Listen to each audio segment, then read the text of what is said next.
Friends, welcome to शिक्षा कक्ष। आज इस लेक्चर वीडियो में हम पढ़ रहे हैं प्रोजेस्टेरॉन हार्मोन के बारे में।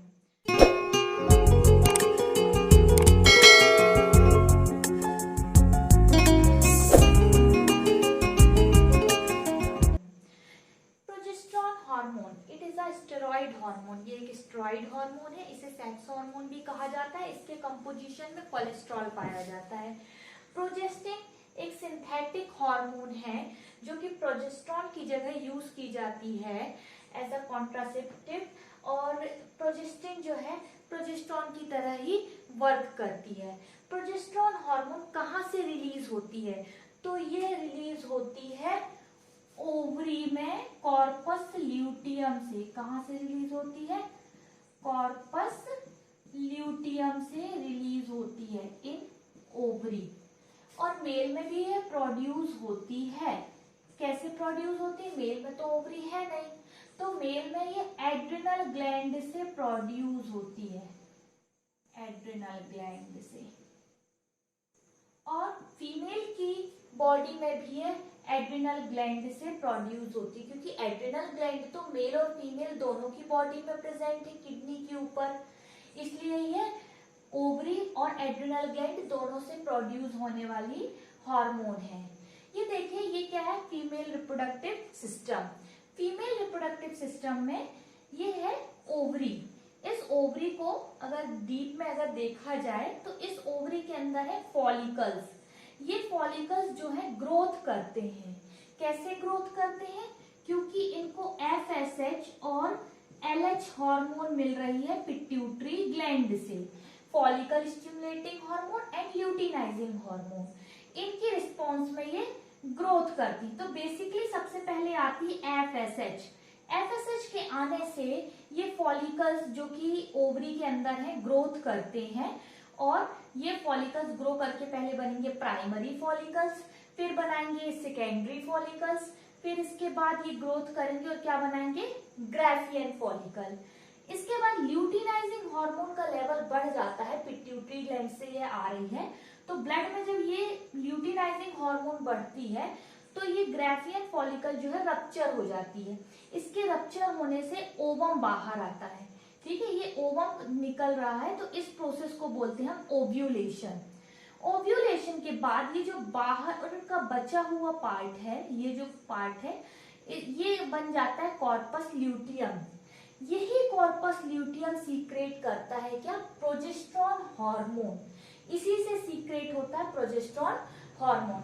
अब प्रोजेस्टेरॉन हार्मोन कर क्या रही है यहाँ पर? ये एंडोमेट्रियम लेयर को बनवा रही है। रेड कलर से मैंने एंडोमेट्रियम लेयर बनाई है। फीमेल रिप्रोडक्टिव सिस्टम में ये है यूटेरस। यूटेरस की जो वॉल है वह 3 लेयर से मिलकर बनी होती है।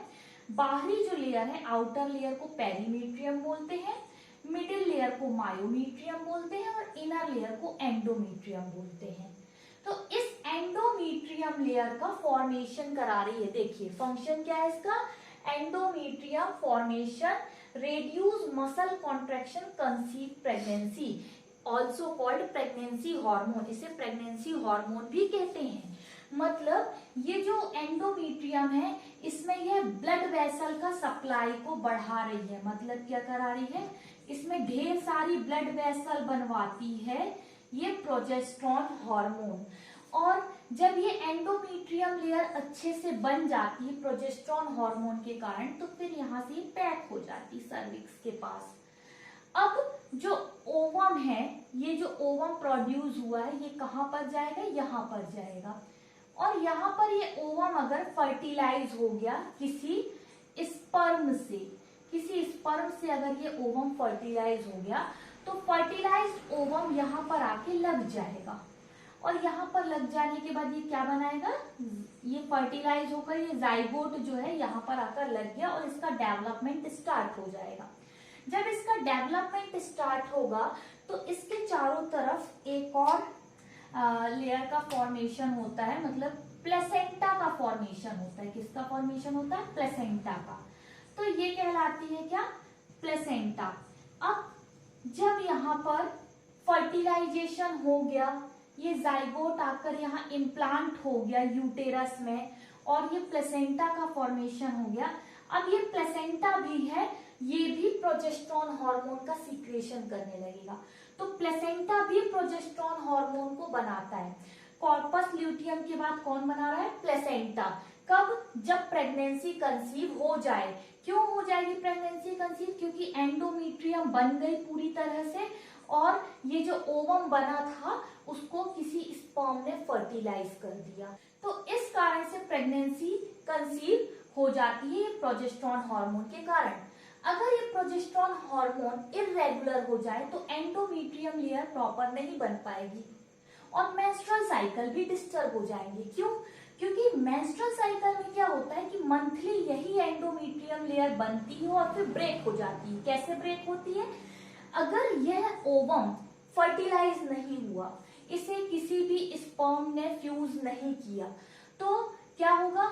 ये ओवम जो है डीजेनरेट हो जाएगा, ये यहाँ से मेंस्ट्रुअल साइकिल में निकल जाएगा, एंडोमेट्रियम टूट जाएगी। क्यों? क्योंकि कॉर्पस ल्यूटियम जो है खत्म हो जाता है, ये कॉर्पस एल्बिकन बन जाता है।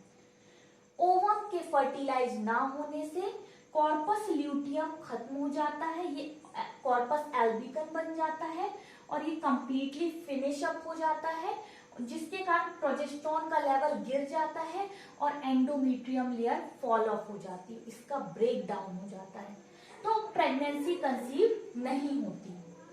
और अगर यह फ्यूज हो गया, एंडोमेट्रियम बनी रहेगी, प्लेसेंटा बनेगा, प्रोजेस्टेरोन का लेवल हाई बना रहेगा और फिर यहाँ पर 9 मंथ तक इस बेबी का, इस एम्ब्रियो का डेवलपमेंट होगा, ये एम्ब्रियो डेवलप हो जाएगा यहाँ से।